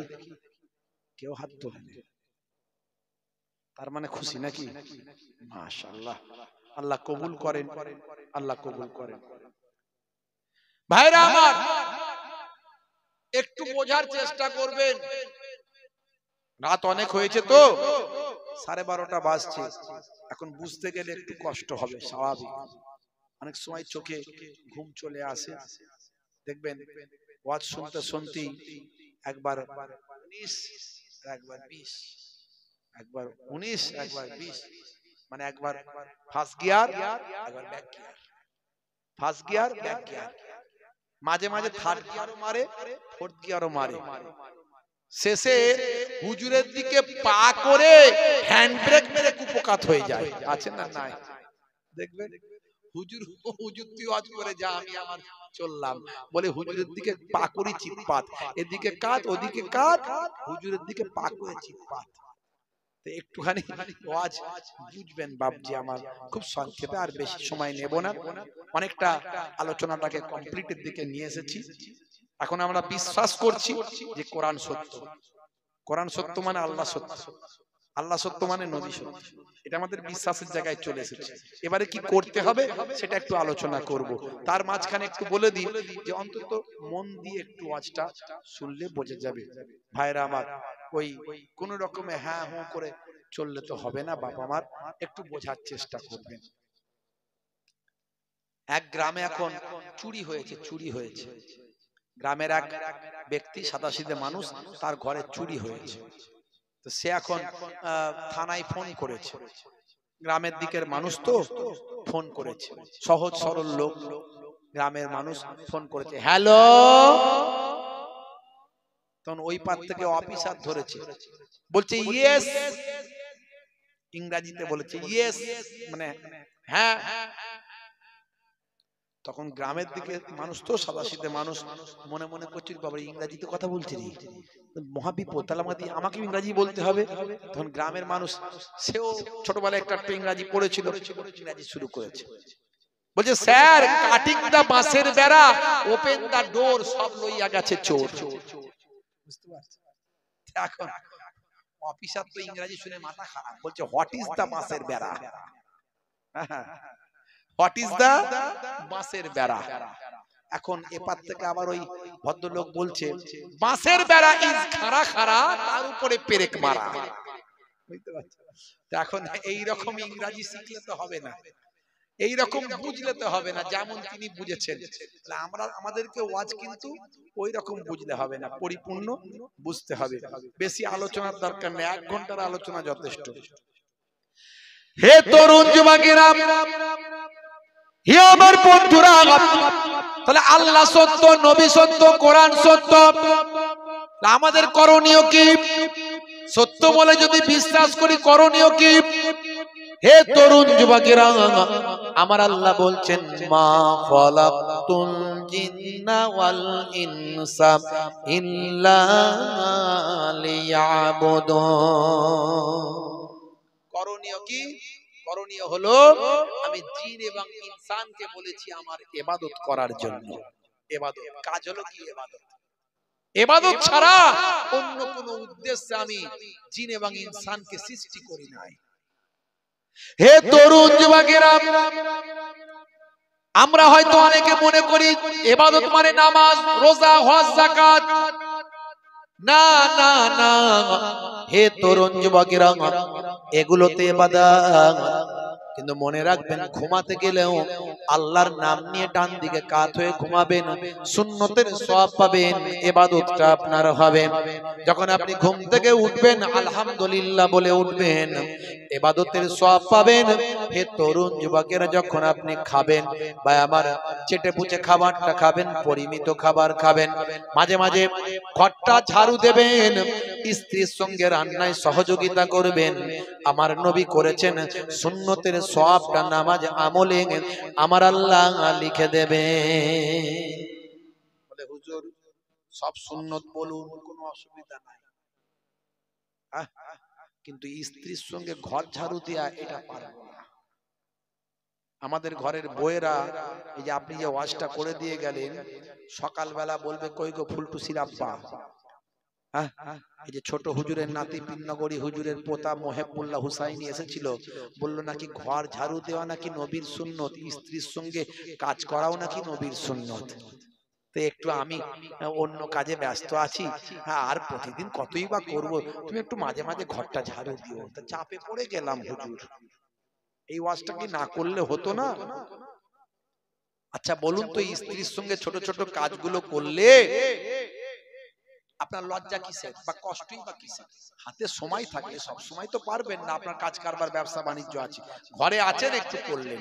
আরে ডাক্তার সাহেব, মাস্টার সাহেব, উকিল সাহেব, হুজুর সাহেব, পীর সাহেব, মৌলানা সাহেব, মুফতি সাহেব, যে সাহেবই হোক, নবীর থেকে বড় সাহেব কেউ আছে? কেউ হতে পারবে?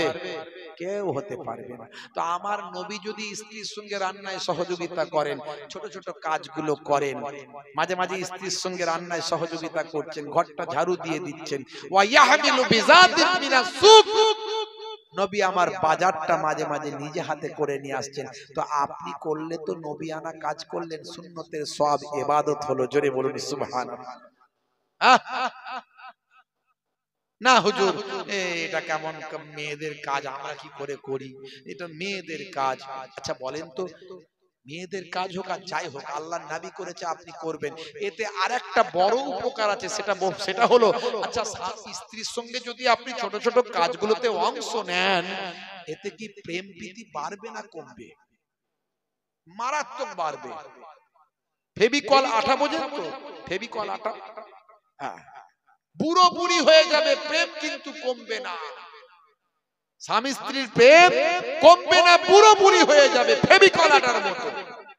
আর এখনকার ছেলেরা প্রেম শেখে সলেমান খানের কাছ থেকে, যে নিজে বিয়ে করে তার কাছ থেকে প্রেম শিখেছে। এদের প্রেম বেশি দিন লাস্টিং করে না, এদের প্রেম আবার সব বিয়ের আগে, উল্টো উল্টো জিনিস, সব বিয়ের আগে, অবৈধ প্রেম, যেটা প্রেমটা বৈধ নয়, অবৈধ প্রেম। বিয়ের আগে হাত কেটে নাম লিখেছে, আই লাভ ইউ, তোমার জন্য জীবন দেব, রেল লাইনে মাথা দেব, বিষ খেয়ে মরে যাবো। উরে বাপরে, ভয়ঙ্কর ব্যাপার। বাপ মনে মনে করছে সর্বনাশ, আমার ছেলেকে বাঁচা, তাড়াতাড়ি বিয়ে দে, ধরে বেঁধে বিয়ে দিল। হাই রে হাই, বিয়ের ৩-৪ বছর যেতে না যেতে একটা দুটো বাচ্চা কাচ্চার বাম্মা হলো, যত ভালোবাসা সব জানালা দিয়ে ফুরুত করে উড়ে বেরিয়ে গেল, আর দরজা দিয়ে যত মারপিট, দাঙ্গা হাঙ্গামা, ঝগড়া, অশান্তি সব ঢুকে গেল। রাত্রে ৯টার পরে যখন ঘরের পাশ দিয়ে কেউ যায়, ঘর থেকে গুপ গাপ ভিসুম ঢাসাম 224-40 আওয়াজ হয়, বলে লেগে গেছে খেল। হারা এত প্রেম ছিল, গেল কোথায়? বলে সব জানালা দিয়ে বেরিয়ে গেছে। ও সলেমান খানের কাছ থেকে প্রেম শিখেছে। ওদের প্রেম লাস্টিং করে নাকি? নবী শিখিয়েছে প্রেম। স্ত্রীর সঙ্গে রান্নায় সহযোগিতা করতেন, স্ত্রীর সঙ্গে ছোট ছোট কাজগুলোতে অংশ নিতেন, ঘরটা মাঝে মাঝে ঝাড়ু দিয়ে দিতেন, কাজগুলোও হতো, নবীর সুন্নতের সওয়াবটাও পাওয়া যেত। দেখেছেন? সব কাজই আপনার ইবাদত। আল্লাহ আমাদেরকে এমন ঘরে জন্ম দিয়েছেন, মুসলমান হাসলে সওয়াব আর কাঁদলে গুনাহ মাফ। জোরে হবে না? যখন হাসবেন নবিয়ানা তরিকায় হাসবেন, মুচকে হাসিটা প্র্যাকটিস করবেন, এটাকে বলা হয় তাবাসসুম হাসি। এই তাবাসসুম হাসি যদি প্র্যাকটিস করতে পারেন, নবী এই হাসিটা হাসতেন, আমিও হাসছি, হাসলেও সওয়াব পাবে। দেখেছেন? বলে হুজুর এই ওয়াজ তো কেউ শোনায়নি আমাদেরকে। আর মাঝে মাঝে নামাজে গিয়ে, সিজদায় গিয়ে, নামাজের পাটিতে বসে জীবনের গুনাহ মাফির জন্য আল্লাহর কাছে তওবা করবেন অন্তর থেকে, আল্লাহ আর আমি গুনাহ করব না, ক্ষমা করে দাও। ইয়া আইয়ুহাল্লাযীনা আমানু তুবু ইলাল্লাহি তাওবাতান নাসুহা, অন্তর থেকে যদি তওবা করেন, আল্লাহ জীবনের গুনাহ মাফ করে দেবে। আল্লাহ বলছেন তোমরা তওবা করো, অন্তর থেকে তাওবাতান নাসুহা করো, জীবনের গুনাহ মাফ করে দেবে। এ মুখ হাসি হাসি কি রাখবো? বলছে হুজুর এসব কথা বলবেন না। কেন? এই হাসি হাসি মুখ রাখলে এখন যা দিনকাল পড়েছে, হ্যাঁ, এই যে সে লোক এসে যা খুশি বলে দেবে, মান সম্মান সব নষ্ট করে দেবে। সবাই কথা বলার সাহস পাবে সামনে এসে, তো কি করতে হবে? একটা গম্ভীর ভাবে থাকতে হবে, ভয়ঙ্কর চেহারা করতে হবে, ভয়ঙ্কর চেহারা করতে হবে। কিরকম? বাংলার পাঁচের মতো মুখটা করে রাখতে হবে। সে কি রে ভাই? বলে হ্যাঁ। তারপর বলছে তাতে যদি কাজ না হয় মোটা গোপ রাখতে হবে, অন্তত গোপ থেকে লোকে ভয় পায়, কথা বলতে গেলে অন্তত সাহস হবে না চট করে, অন্তত গোপটা মোটা রাখতে হবে। সে কি বলে? তারপর বলে গোপেতেও যদি কাজ না হয় এবারে বীরাপ্পনের মতো পাকানো গোপ রাখতে হবে, অন্তত ওই গোপ থেকেও লোক কথা বলতে গেলে ভয় পায়। আমার নবীর দরবারটা কেমন ছিল? একটা বাচ্চা ছেলেও নবীর কাছে কথা বলার সাহস হতো। জেনে হবে না, একজন বৃদ্ধ বৃদ্ধা বয়স্কা মহিলা সেও নবীর কাছে এসে বলছে ইয়া রাসূলুল্লাহ আমি জান্নাতে যেতে পারবো? দেখছেন কিরকম প্রশ্ন করছে নবীকে। নবীর সঙ্গে কথা বলতে গেলে একটু ভয় ভীতি কিচ্ছু নাই। আমার নবীর কাছে, নবী হচ্ছেন আমার আপন, নবী হচ্ছে আমার আপন, নবীর কাছে আমি সবকিছু বলতে পারি। ইয়া রাসূলুল্লাহ আমি জান্নাতে যেতে পারবো? আল্লাহর নবীও কেমন মানুষের সঙ্গে কি রকম আন্তরিকতার সঙ্গে মিশতেন একটু চিন্তা করুন। নবী বলছেন মা বুড়িমা, বুড়িরা কোনোদিন জান্নাতে যাবে না, বুড়িরা কোনোদিন জান্নাতে যাবে না।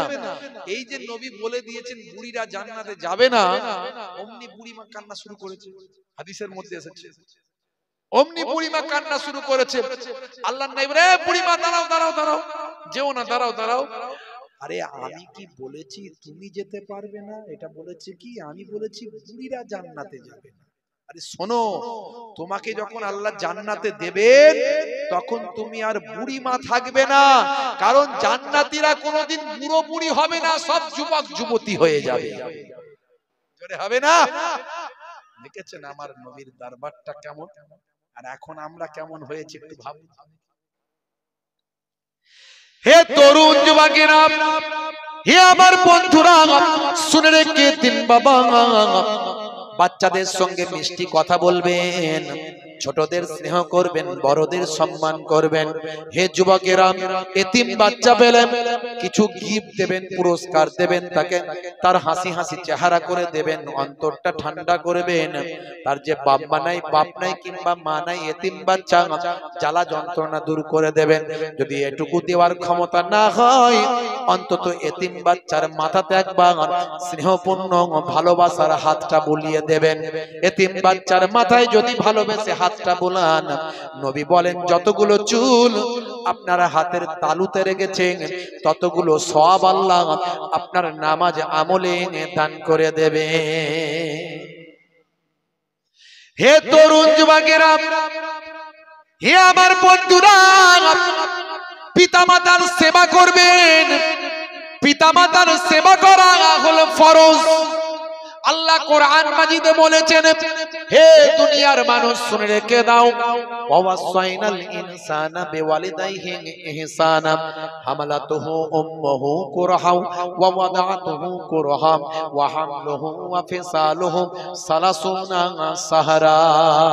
আমার আল্লাহ নির্দেশ দিয়েছেন হে দুনিয়ার সন্তান সন্ততিরা, তোমরা তোমাদের পিতামাতার ইহসান করো, কারণ তোমাদের মা কত কষ্ট করে তোমাদের গর্ভে ধারণ করেছেন, দুগ্ধ পান করিয়েছেন, 30টা মাস সময় লেগে গিয়েছেন। তোমরা তোমাদের পিতামাতার ইহসানটা করো। এ তরুণ যুবকেরা, হুমা জান্নাতুকা ওয়া নারুকা, তোমাদের বাপ মা হলো তোমাদের জন্য জান্নাত, তোমাদের বাপ মা হলো তোমাদের জন্য জাহান্নাম। হে তরুণ যুবকেরা, হে আমার বন্ধুরা, হে আমার মুরব্বিয়ানিরা, শুনে রেখে দিন, জেনে রেখে দিন, আল্লাহর নবী বললেন হে দুনিয়ার মানুষ শুনে রেখে দাও ছেলেরা, ইজহাব ফাআকরিমহা ফাইন্নাল জান্নাতা তাহতা রিজলাইহা, যাও তোমার মায়ের সম্মান করো, কারণ তোমার মায়ের পায়ের তলায় তোমার জান্নাত। জোরে হবে না? যাও পিতা মাতাকে যারা কষ্ট দাও আজই ক্ষমা চাও। তোমার কোনো ইবাদত কাজে লাগবে না যদি বাপ মা নারাজ থাকে। নবীর সাহাবী হযরত আলকামা রাদিয়াল্লাহু তাআলা আনহু। এই ওয়াজ আপনাদের জানা আছে। মায়ের মনে দুঃখ লেগেছিল ইন্তেকালের সময়, কালেমা নসিব হচ্ছিল না। নবীর সাহাবী বলে কথা, আসহাবিকান নাজুম বিআইহিম ইক্তাদাইতুম ইহতাদাইতুম। নবীর সাহাবীরা হলেন আকাশের নক্ষত্রের ন্যায়। কেউ একটা সাহাবীকে ইক্তেদা করলে সে হেদায়েত প্রাপ্ত হয়ে যায়। সেই সাহাবীর কালেমা নসিব হচ্ছে না। আল্লাহর নবী খবর পেয়ে বললেন, মাকে বলো ক্ষমা করতে। মা বলল, আমি ক্ষমা করতে পারবো না হুজুর, বেয়াদবি নেবেন না, আমার মনে বড্ড দুঃখ লেগেছে। আল্লাহর নবী বললেন, মা যদি ক্ষমা না করে আমার সাহাবীর জীবন বরবাদ, যাও জঙ্গল থেকে কাঠ কেটে নিয়ে এসে আগুন জ্বালিয়ে দাও। এই কথা শুনে মা আর থাকতে পারলেন না। ইয়া রাসূলুল্লাহ, আমি আমার সন্তানকে ক্ষমা করে দিলাম। কালেমা পড়তে পড়তে আলকামা হুজুরের ইন্তেকাল হয়েছিল। মায়ের কি সম্মান, কি দরজা! যে বাপ মাকে পেল অথচ জান্নাত পেল না, সেজন্য ধ্বংসপ্রাপ্ত হয়ে যায়। আল্লাহর নবী বলেন, আল্লাহুম্মা আমিন, আল্লাহ কবুল করুন। বাম্মা তোমার জান্নাত, বাম্মা তোমার জাহান্নাম। বাম্মাকে কষ্ট দিও না। ভাইরা আমার, তরুণ যুবকেরা আমার, মা হলো আমার হৃদয়ের আলো। জননীর মুখ দেখে মন করে ভালো। মায়ের আঁচলেতে কত মুখ মুছেছি, যখনই মুখে হাতে নোংরা দেখেছি। মা আমার কান্নায় বিচলিত হয়ে যায়, সন্তানের চোখে পানি বুকটা ফেটে যায়। মায়ের কদমেতে জান্নাত জানো কি, সেই কদমে তুমি চুম্বন করো কি। আরো কত সম্মান মায়ের জানো কি, জানলে জীবনে তুমি তা মানো কি। জোরে হবে না? ভাঙাচোরা কবি তো, একটু লিখে ফেলি মাঝে মাঝে সময় পেয়ে। জি হ্যাঁ, জননী মায়ের স্মৃতি আজ বুকে বয়ে যায়। কষ্টের দিনগুলো আজ মনে পড়ে যায়। জননীর অনাহারে দিন রাত কেটে যায়, তবু যেন সন্তান খালি পেটে না রয়। মা আমার, মা হলো তোমার দুনিয়াতে জান্নাত। মা রাজি না হলে পাবে তুমি দোজখ। এই কথা তুমি আজও মানো কি, মানলে মায়ের সেবা করো কি। এটা হলো আল্লাহর নির্দেশ জানো কি, জানলে সে বিধান তুমি তা মানো কি। জোরে হবে না? জোরে হবে না? মা ছিল এক গো আলকামা সাহাবীর, বড় ভালোবাসতো পুত্র মোর বেনাজির। মায়ের হৃদয়ে ব্যথা লেগে যায় যখনই, মা বলে প্রভু আমি তার জননী। হাত দুটো তুলে মা খোদাকে জানাই, বড় ব্যথা পেয়েছি ওগো প্রভু দয়াময়। ইন্তেকালে তার দেখো কি ঘটে যায়, সাহাবীর কালেমা নসিবে না হয়। নবীজির ওসিলায় মা তাকে ক্ষমা দেয়, কালেমা পড়ে তার রূহ পাখি উড়ে যায়। জোরে হবে না? জোরে হবে না? মা হলো আল্লাহর বড় এক নিয়ামত। দুনিয়ার সন্তান করো তার খিদমত, মায়ের দোয়াতে বাইজিদ ওলিয়াক, আল্লাহর দেওয়া মা, মা হলো রহমান।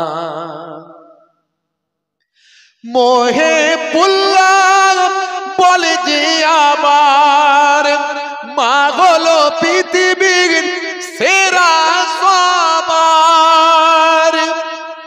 মায়ের মনেতে যেন দুঃখ না লেগে যায়, দুনিয়া আখিরাতে বরবাদ হবে ভাই। আছে কেউ এমন দোয়াটা পেতে চাই, তাড়াতাড়ি মাকে খুশি যেন করে দেয়। জোরে হবে না, জোরে হবে না। হে তরুণ যুবকেরা, এই বাপ মায়ের চেহারার দিকে একবার যদি তাকান, আল্লাহর নবী বলেন ফিকুল্লে নাজারাতিন, প্রত্যেকটা দৃষ্টির বিনিময়ে আমার আল্লাহ তাআলা কবুল করা এক একটা নফল হজের সব সন্তান সন্ততির নামাজ আমলে দান করে দেন। হে যুবকেরা, বাপ মায়ের আলোচনা অনেক আছে, বেশি আলোচনায় যাব না। বাপ মায়ের খেদমত করবেন, ইবাদতের সওয়াব পাবেন। স্ত্রীর সঙ্গে প্রেমালাপ করবেন, ইবাদতের সওয়াব পাবেন। ইসলাম মানলে কাউকে ছোট করা হয় না, তবে মনে রাখবেন এগুলো সব সুন্নাত, এগুলো সব আমল, এগুলো সব ইবাদত।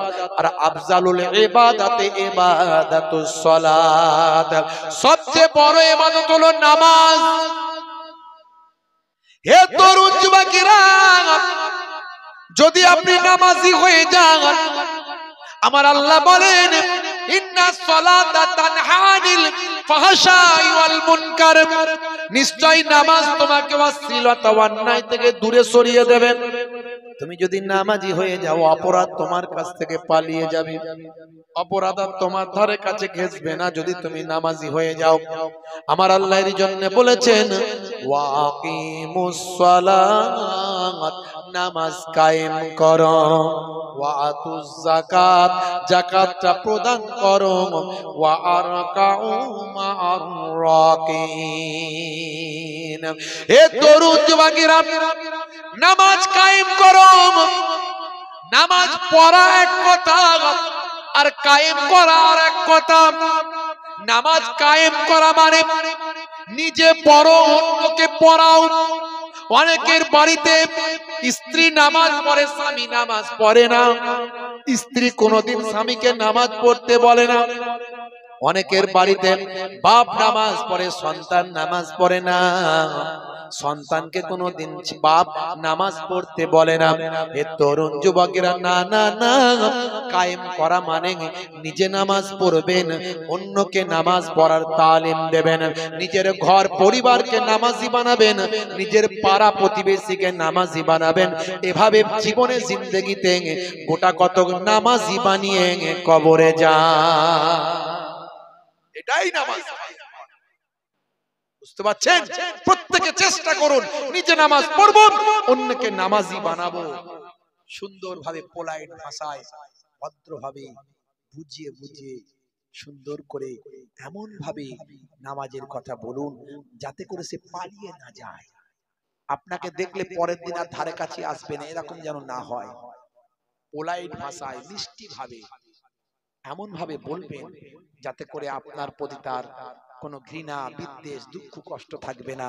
সে অনুভব করবে সত্যি তো চাচাজি যে কথাটা বলছে ঠিকই বলছে, বাবা নামাজ পড়তে হবে, আজ থেকে নামাজে যাই। অন্তত জীবনে 5 জনকে নামাজি বানান, 5 জনকে নামাজি বানান, তবে নামাজ কায়েম করা হবে। হে তরুণ যুবকেরা, হে আমার বন্ধুরা, এটুকু বলে শেষ করি। কষ্ট হচ্ছে আপনাদের? ওপরে বলছেন হলো হলো, ভিতরে বলছে গেল গেল। বাবা হুজুর যা বলছে আমাদেরকে মহা কেলেঙ্কারি। একে তো বলছে বইয়ের সঙ্গে, স্ত্রীর সঙ্গে ছোট ছোট কাজ করতে হবে, আবার বলছে নামাজি হতে হবে, মহা কেলেঙ্কারি। হুজুর দুটো ঘটনা বললে বরং ভালো লাগতো। কোন একজন আল্লাহর ওলির কথা বলতো, আকাশ দিয়ে উড়ে যাচ্ছে, বেশ শুনতে ভালো লাগতো। এ তো এমন এমন কথা বলছে আমাদের উপর চাপিয়ে দিয়ে চলে যাচ্ছে। রাগ হচ্ছে না তো আমার কথায়? অন্তত 10 জন যদি হেদায়েত হয়ে যায় জীবন ধন্য।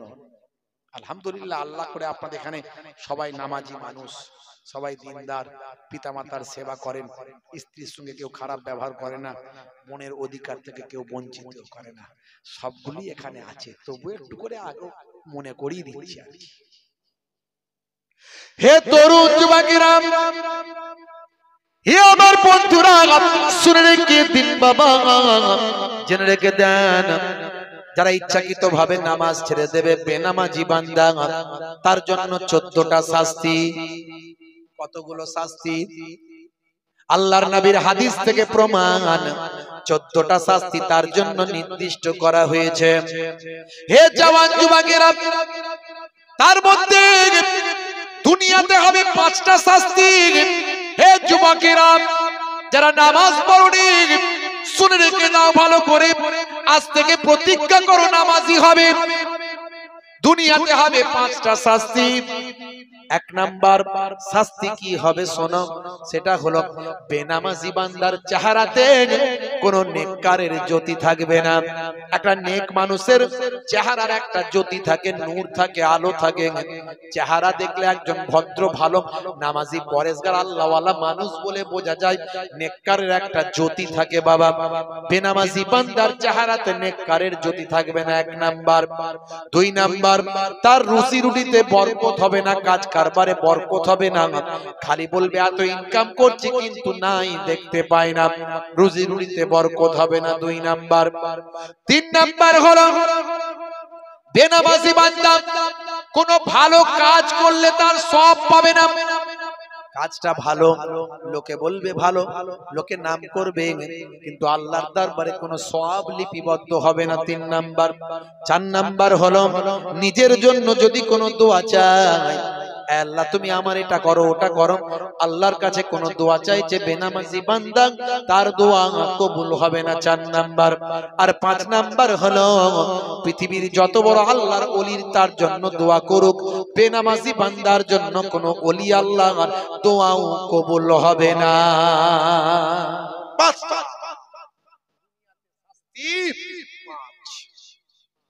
হে তরুণ যুবকেরা, মৃত্যুর সময় শাস্তি হবে 3টে।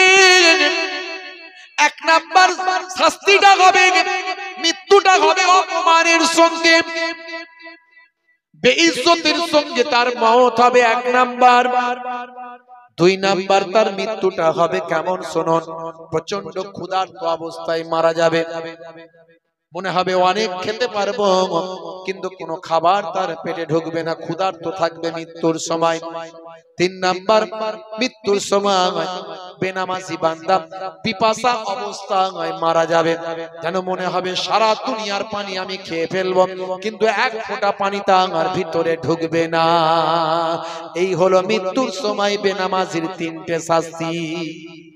কবরে গেলে 3টে শাস্তি রেখেছেন। 1 নাম্বার হলো কবরের মাটিটাকে পিসাই করে আটার মতো গুঁড়ো করবে, আবার গোটা করে দেবে, এটা কন্টিনিউয়াসলি চলতে থাকবে কবরে। 2 নাম্বার হলো আগুনের কুণ্ডুতে পরিণত করা হবে কবরটা।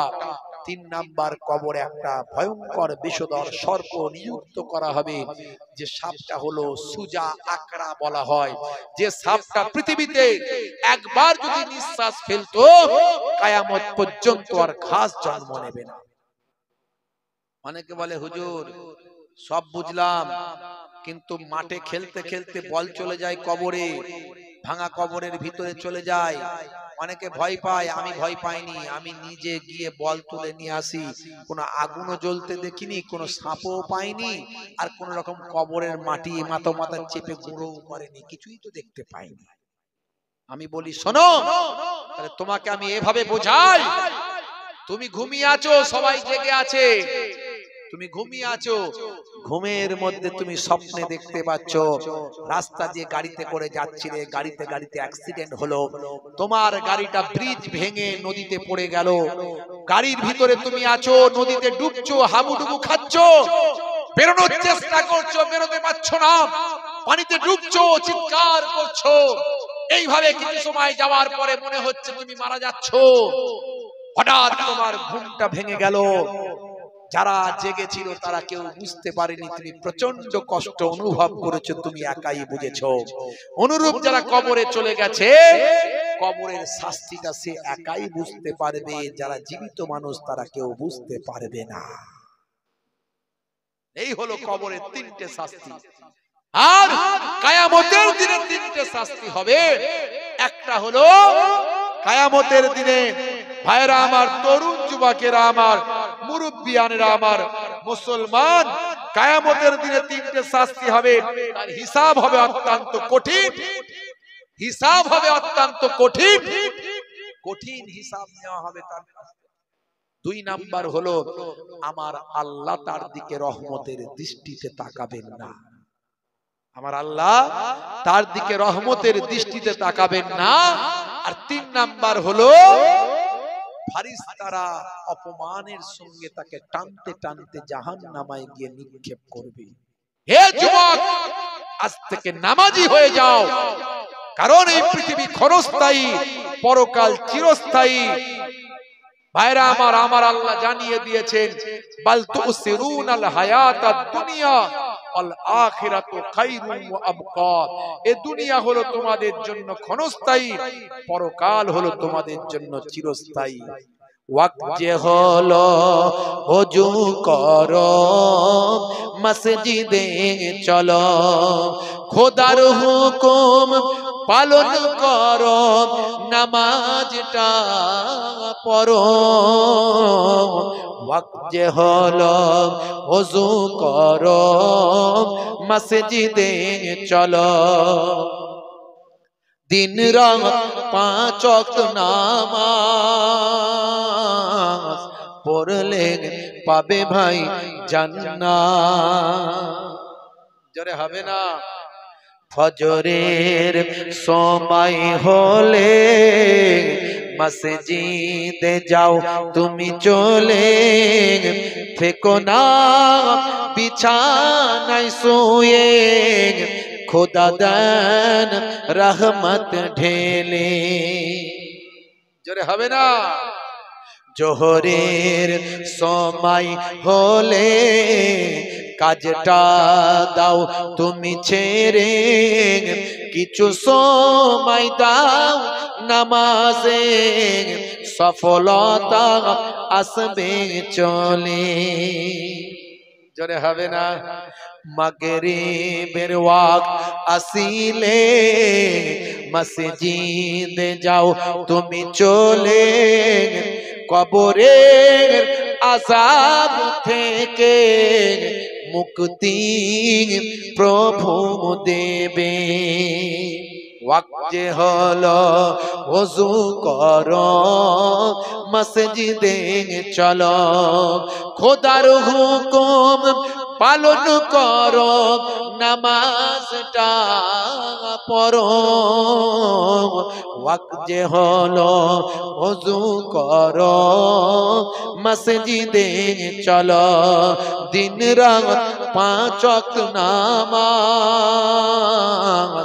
পড়লে পাবে ভাই জান্নাত। জোরে হবে না? রাসূলের সুন্নাত ভুলে যাবেন না। এত আলোচনা করলাম, এত বুঝালাম, উদ্দেশ্য একটাই, ভাই আমার, আপনি আল্লাহর নেক বান্দা হয়ে যান। দুটো কাজ করুন, একটা হলো নামাজ নিয়ে বাড়ি যান, আর একটা হলো এত সুন্নতের কথা বললাম, পিতামাতার সেবা, স্ত্রীর সঙ্গে প্রেমালাপ, ছোট ছোট কাজগুলো করা, এতিম বাচ্চার মাথায় হাত বোলানো, ডান দিকে কাত হয়ে ঘুমানো, চেটে পুচে খাওয়া, পায়ের গিরার উপরে পোশাক পরা, এত সুন্নত, বসে পেচ্ছাপ করা, পেচ্ছাপ করে পবিত্র হওয়া, এত কথা অনেক, আরো অনেক আছে, কিন্তু কোন সুন্নত কবরে গেলে দেখা যাবে না। আমি বলি একটা সুন্নত কবরে দেখা যাবে, সবচেয়ে বড় সুন্নত, সেটা হলো মুখের দাড়ি। অনেকে দাড়ি রাখতে লজ্জা পায়। হে যুবক, বিরাট কোহলি দাড়ি রেখেছে, হরভজন সিং দাড়ি রেখেছে, লিওনেল মেসি দাড়ি রেখেছে। দাড়ি তো বর্তমানে সৌন্দর্য, মুখের সৌন্দর্যের জন্য আজকে নায়ক গায়ক খেলোয়াড় প্লেয়াররা দাড়ি রাখছে। ভারতের প্রাক্তন প্রধানমন্ত্রীর মুখে দাড়ি ছিল, বর্তমান প্রধানমন্ত্রীর মুখেও দাড়ি আছে। আর হে যুবক, হে মুসলমান, তোমার লজ্জা কিসের? তুমি যেখানে জানো মুসলমান ইমানদার নবীর উম্মত, হাসলে সব, কাঁদলে গুনাহ মাফ, তুমি জানো দাড়ি রাখলে তোমার সব নাজাতের জারিয়া হতে পারে। বড় দাড়ি রাখতে লজ্জা পাও, বড় দাড়ি রাখতে লজ্জা লাগে, ঠিক আছে লাগে, ছোট রাখো, ছোট রাখো। বিরাট কোহলি রেখেছে, হরভজন সিং রেখেছে, লিওনেল মেসি রেখেছে, তাদের মতোই ছোট রাখো, কিন্তু তারা ফ্যাশন মনে করে রেখেছে, সুন্দর মনে করে রেখেছে। তুমি মনে করে রাখো নবীর সুন্নত মনে করে, নবীর সুন্নত মনে করে রাখো। যেদিন ইমানের শক্তি বেড়ে যাবে, মুহিবুল্লাহ হুসাইনের থেকেও বড় দাড়ি হয়ে যাবে। ততদিন পর্যন্ত যদি তুমি মারা যাও, নবীর সুন্নত বলে রেখেছিলে, কবরে ঢুকিয়ে দেওয়ার পরে মুনকার নাকির ফেরেশতা বলবে মান রব্বুকা, দেখতে পাবে তোমার দাড়িটা দেখা। ওই দাড়িটা যদি ইমানের জন্য হয় রাখা, নবীর প্রেম হিসাবে হয় রাখা, হতে পারে ওই দাড়িটা তখন হবে নাজাতের জারিয়া। জোরে হবে না? হাত জোর করে বললাম, আপনাদের পীরের ঘরের আওলাদ, দুই দরবারের দুই খানদানের মেহমান হয়ে এসেছি। চারিদিক থেকে কুরাইশ খানদানের রক্ত আমি অধম গুনাহগারের শরীরে আছে। দাদুর দিক, নানার দিক, দাদির দিক, নানির দিক, সব দিক থেকে আমি গুনাহগার। আল্লাহ আপনাদের দোয়ায় দুইবার আল্লাহ কাবা ঘর নিয়ে গেছেন, দয়ার নবীর দরবারে নিয়ে গেছেন, দোয়া চেয়ে এসেছি, হাজার আসওয়াদ চুম্বন দিয়ে এসেছি, মুখ দিয়ে আল্লাহ চুম্বন দেওয়ার তৌফিক দিয়েছেন, এটা সৌভাগ্যের ব্যাপার, আল্লাহ করিয়ে নিয়েছেন। আমি আপনাদের জন্য দোয়া চাইবো গভীর রাত্রিতে, আল্লাহ রাব্বুল আলামিন যেন আমার আউলিয়ার ভাইদের কবুল করে নেন। বাপ গো, নামাজটা ছাড়বেন না বাপ, হাত জোর করে বলি বাপ, নামাজটা ছাড়বেন না, নবীর সুন্নতটা নিয়ে চলুন। কখন চলে যাবেন দুনিয়া ছেড়ে কেউ জানে না। আজ বেঁচে আছেন, কাল নাও থাকতে পারেন। কত মানুষ মারা যাচ্ছে প্রতিনিয়ত। বাবা মার এই দুটো কাজ করুন, জীবন ধন্য হবে। বলুন ইনশাআল্লাহ।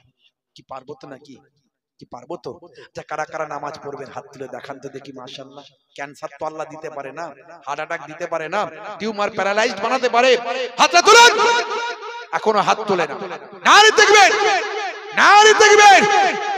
মাশাআল্লাহ, মাশাআল্লাহ। আল্লাহ আমাদের নামাজি করে দেন। জোরে বলুন আল্লাহুম্মা আমিন। কাজা হলে কাজা পড়বেন, কাজা হলে কাজা পড়বেন, কিন্তু নামাজ ছেড়ে দেবেন না। খুব দাঁড়াতে কষ্ট হয়, বসে পড়বেন, বসে পড়বেন, কিন্তু নামাজ ছেড়ে দেবেন না, নামাজ ছাড়বেন না বাপ। নামাজটা পড়ুন, মুখের দাড়িটা ছোট হলো রাখুন, নবীর সুন্নত, জীবনটা ধন্য হবে।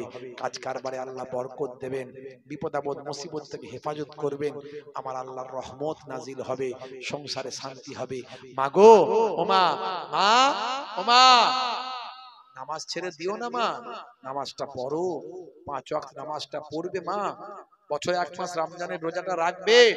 আর স্বামীর খেদমত, দেখাশোনা, স্বামীর বুকের উপরে কথা বলবে না, স্বামীকে কষ্ট দেবে না, স্বামীর উপর জুলুম করবে না, স্বামী যা বলে শুনবে। কারণ নবী বলেছেন, যদি কাউকে সিজদা করার অনুমতি দিতাম, আমি দুনিয়ার মেয়েদেরকে বলতাম তোমরা তোমাদের স্বামীর পায়ে সিজদা করো। এ কথা শুনে একজন বলছে, হুজুর, এ তো তাহলে ইসলামে নারীদের কোনো সম্মান নাই, হ্যাঁ, তো মহিলাদের কোনো সম্মান নাই, পুরুষদেরই সম্মান, নারীরা স্বামীর পায়ে সিজদা করতো। হ্যাঁ, আমি বললাম যে আপনি এর পরের লাইনটা শুনলেন না? এর পরের লাইনে কি বললাম? কি বললেন? এর পরের লাইনেই বলছি, শুনুন। দুনিয়ার পুরুষদেরকে আল্লাহ বলেছেন, দুনিয়ার ছেলে মেয়েদের আল্লাহ বলেছেন, তোমাদের মায়ের পায়ের তলায় তোমার জান্নাত। তাহলে কি মাটা নারী না পুরুষ? বলে নারী। তাহলে নারীদের সম্মান নষ্ট হলো কোথায়? আসলে আপনি ইসলাম বোঝেননি বলে আপনার মনে হচ্ছে। মাগো, স্বামীর দেখাশোনা করবেন। আর 4 নাম্বার হলো, বাইরে যখন বেরোতি যদি হয়, বাইরে যদি বেরোতে হয় অবশ্যই বেরোবেন। বেরোতে যদি হয় একটু মোটা কাপড় মাথায় গায়ে দিয়ে নিজের সম্মান বাঁচিয়ে চলবেন। আর আপনার ঘরের মেয়েদেরকে একটু পর্দার মধ্যে রেখে পড়াশোনা করাবেন। আপনার ঘরের মেয়েটা শিক্ষিতা হোক, যদি গাইনি ডাক্তার আপনার ঘরের মেয়ে না হয় তাহলে হাজারো মেয়ের ইজ্জত বাঁচাবে কি করে? আপনার ঘরের মেরিট মেয়েটাকে গাইনি ডক্টর করুন মা, তবে মাথায় হিজাব দিয়ে পর্দার মধ্যে থেকে পড়াশোনা করবে।